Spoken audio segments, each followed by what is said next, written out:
Hey everyone, welcome back to our channel. Today, we're diving into some of the most fun and surprising history facts that you probably didn't learn in school. You know, those little historical tidbits that make you question everything you thought you knew about the past. We're talking about wars that were over before you could finish your morning coffee, ancient wonders that make modern engineering look like child's play, and historical figures who are way closer to us in time than we think. So if you're ready to have your mind blown by some truly fascinating historical trivia, buckle up, because we're about to embark on a wild ride through the annals of time. Let's get started.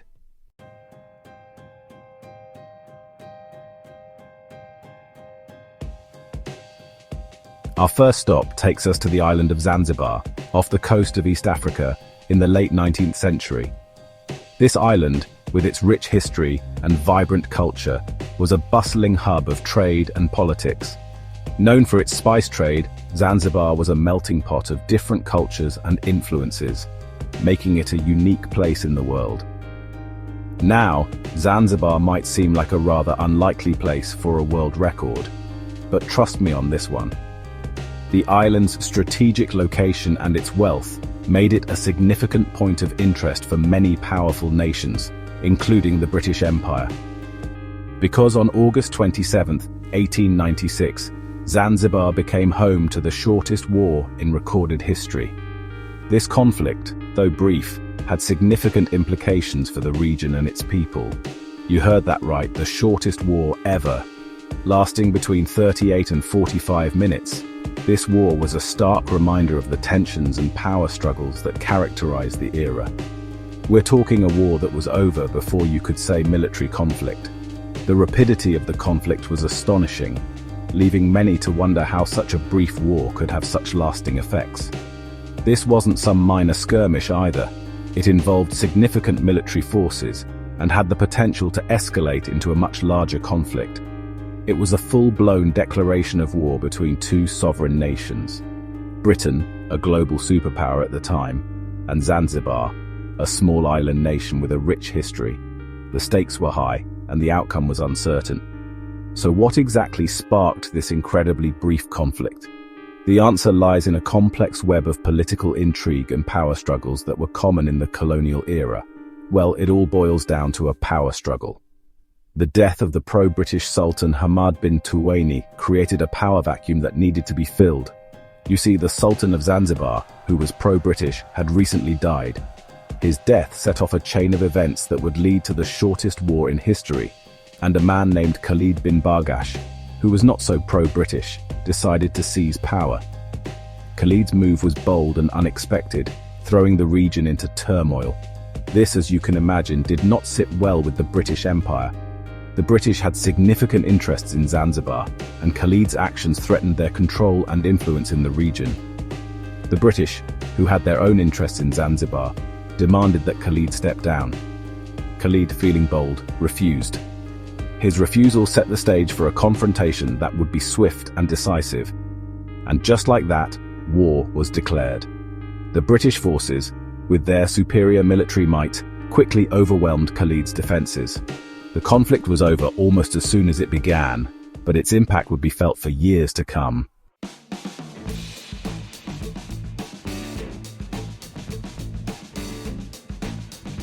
Okay, let's shift gears now and talk about a historical figure who often gets shrouded in myth and legend. Cleopatra VII Philopator, the last active ruler of the Ptolemaic Kingdom of Egypt. Cleopatra is often depicted in popular culture as this alluring, almost mythical figure, a queen from a time so distant it feels like a fairy tale. But here's the thing about Cleopatra that might surprise you.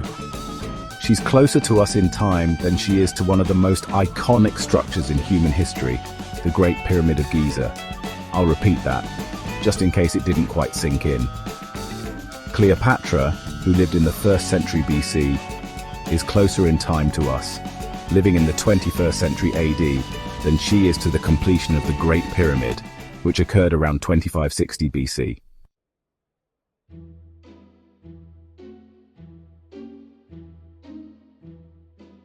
Okay, picture this. It's a scorching Parisian summer. You're strolling along the Seine, baguette in hand, maybe wearing a striped shirt because, Why not?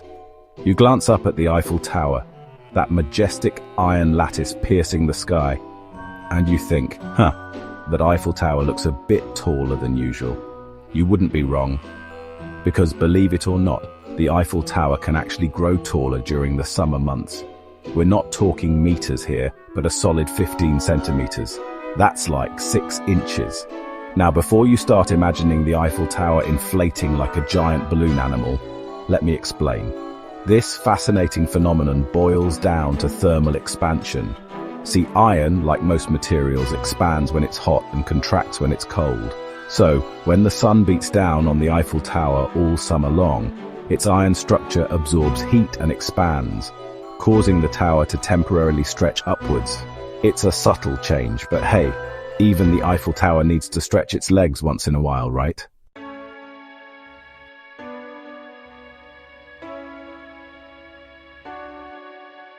Let's hop in our time machine, folks, and journey back through the annals of history. Our destination, the hallowed halls of academia, specifically Oxford University, one of the oldest and most prestigious universities in the world. Its history stretches back centuries to a time when Europe was a very different place. We're talking way back, people, to the year 1096. That's right, 1096. William the Conqueror was still sorting out that whole Norman invasion thing, and Oxford was already a bustling center of learning. Now, let's shift our focus across the Atlantic to the Americas, where another great civilization was flourishing, the Aztecs. The Aztec Empire, with its impressive capital city of Tenochtitlan, was a powerhouse of Mesoamerica. But here's the kicker. The Aztecs didn't even enter the historical scene until the 15th century, with the founding of Tenochtitlan in 1428. That's right, folks. Oxford University predates the Aztec Empire by over 300 years.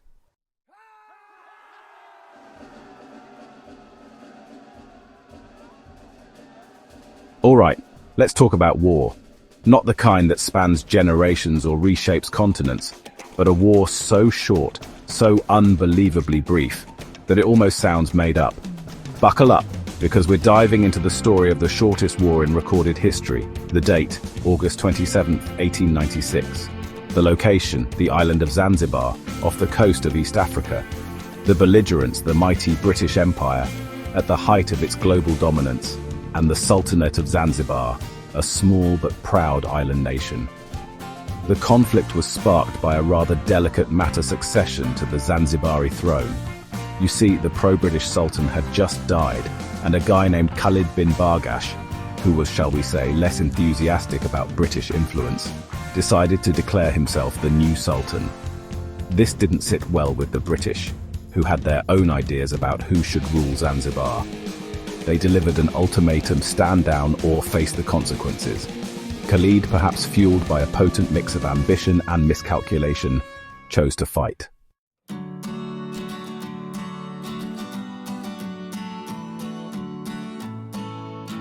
Okay, buckle up, because we're diving into the world of citrus, but not the kind you're thinking of. Today, we're going to unravel the fascinating history of one of the most beloved fruits in the world, the orange.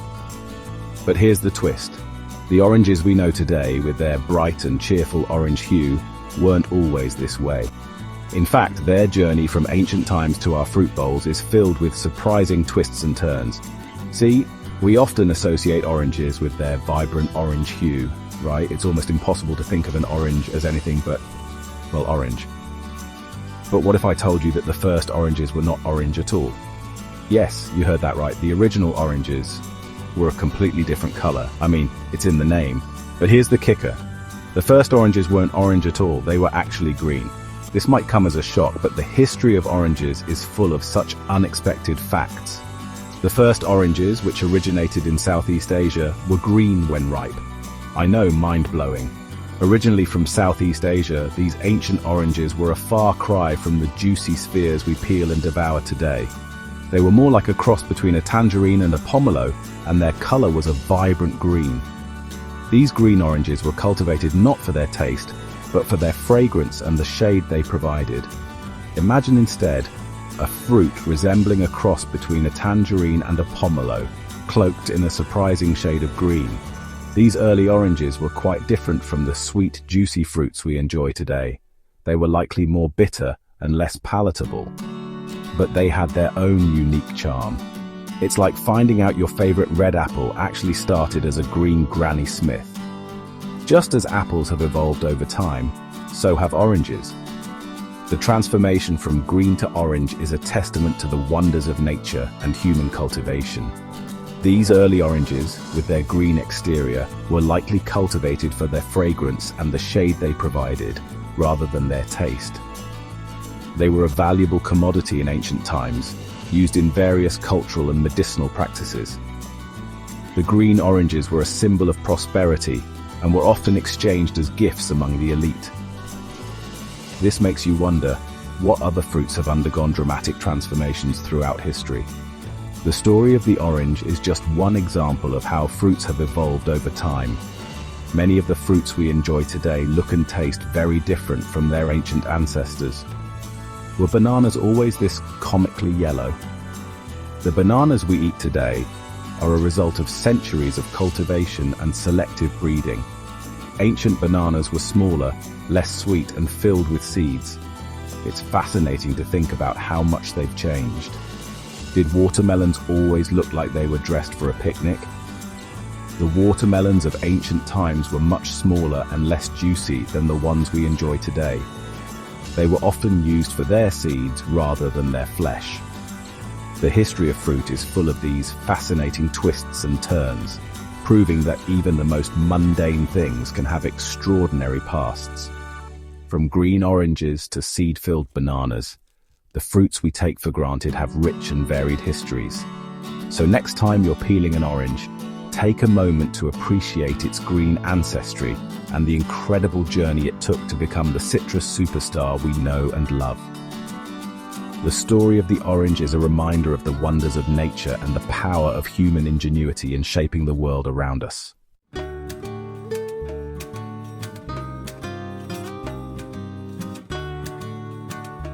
Hold on to your 3D glasses, folks, because we're about to take a trip back to the roaring 20s, 1922 to be exact. This was a time of great cultural and technological change, a period when the world was recovering from the Great War and embracing new forms of entertainment and expression. The Jazz Age was in full swing, and the cinema was becoming a central part of social life. People flocked to theaters not just to escape their daily lives, but to be transported to different worlds, to experience stories and emotions on a grand scale. Now you might associate 3D movies with modern blockbusters, with their CGI spectacles and characters popping out of the screen. Think of the latest superhero movies or animated features where the action feels so close you could almost touch it. These films use cutting-edge technology to create immersive experiences that captivate audiences of all ages. But the roots of this technology go much deeper than you might think. But believe it or not, the first ever 3D film premiered almost a century earlier. It was a groundbreaking moment in the history of cinema, a time when filmmakers were experimenting with new ways to engage their audiences. The idea of adding depth to the flat images on the screen was revolutionary, and it opened up a whole new realm of possibilities for storytelling and visual effects. That's right, in an era of flapper dresses and jazz music, audiences got their first taste of three-dimensional entertainment. The 1920s were a time of innovation and excitement, and the introduction of 3D films was just one of the many ways in which the world was changing. People were eager to embrace new technologies and experiences, and the cinema was at the forefront of this cultural revolution. The film? A romantic drama titled The Power of Love. This film was not just a technical marvel, it was also a compelling story that drew audiences in with its emotional depth and visual spectacle. The Power of Love was a testament to the creativity and ambition of early filmmakers, who were constantly pushing the boundaries of what was possible in the medium of film. Now, this wasn't 3D as we know it. The technology was still in its infancy, and the methods used were quite different from the sophisticated systems we have today. But even in its early form, 3D film had the power to captivate and amaze audiences. offering a glimpse of the future of cinema. Instead of fancy glasses, they used a system called anaglyph, which involved two projectors, one with a red filter and the other with a green filter. This method was ingenious in its simplicity, allowing filmmakers to create the illusion of depth without the need for complex equipment. The anaglyph system was a crucial step in the development of 3D technology, laying the groundwork for the more advanced techniques that would come later. The audience wore special glasses with a red lens over one eye and a green lens over the other. These glasses were a key part of the anaglyph system, allowing viewers to perceive the depth in the images on the screen. While they might look quaint by today's standards, these early 3D glasses were a marvel of engineering and design, enabling audiences to experience a new dimension of cinema. While the technology might seem rudimentary by today's standards, imagine the sheer awe of witnessing moving images seemingly leap off the screen for the first time. For audiences in the 1920s, this was nothing short of magical. It was a new way of experiencing stories, one that made the action feel more immediate and real. The impact of these early 3D films cannot be overstated. They were a glimpse into the future of cinema, a promise of even more immersive and engaging experiences to come. It was revolutionary, a glimpse into the future of cinema, and it paved the way for the immersive cinematic experiences we enjoy today. From the humble beginnings of anaglyph 3D to the high-tech wonders of modern cinema, the journey of 3D film is a testament to the power of innovation and the enduring appeal of the movies. So next time you put on your 3D glasses, take a moment to appreciate the long and fascinating history that brought us to this point. The magic of cinema is always evolving, and who knows what the future holds.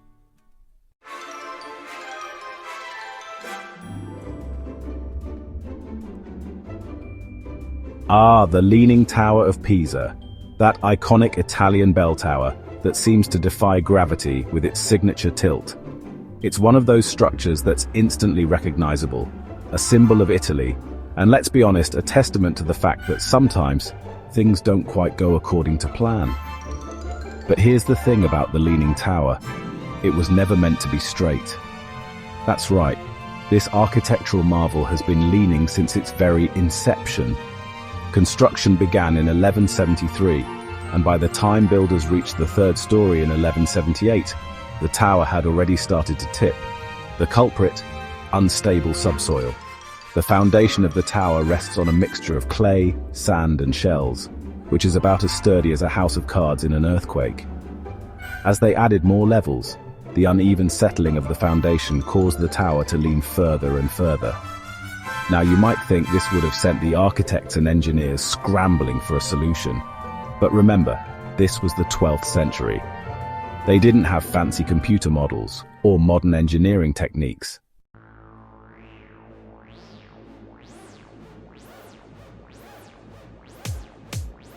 Alright folks, buckle up because we're about to dive into a war story unlike any other.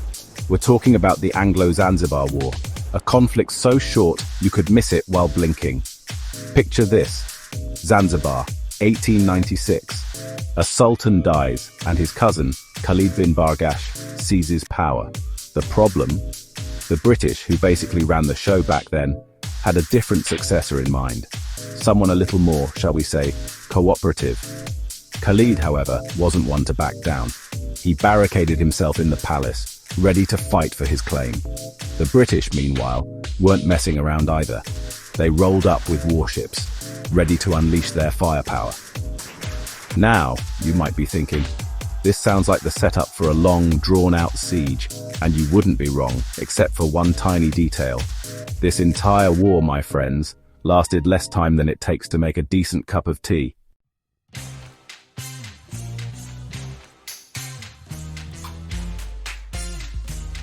Hold on to your monocles, everyone, because we're traveling back to the Roaring Twenties, a time of flapper dresses, jazz music, and groundbreaking technological advancements.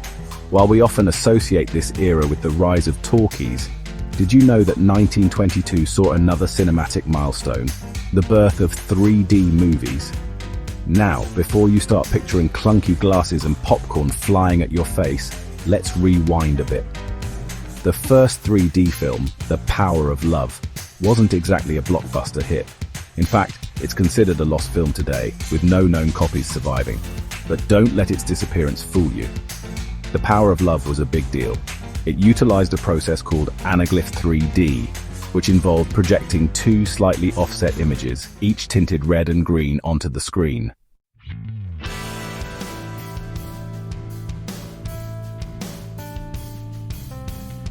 Well, that's it for our whirlwind tour of some of history's most fascinating and lesser-known facts. From the shortest war ever fought to the birth of 3D cinema, we've uncovered some truly mind-blowing tidbits that prove history is anything but boring. Thanks for watching. If you enjoyed these fun history facts, make sure to like, subscribe, and hit the bell icon for more amazing content. See you next time.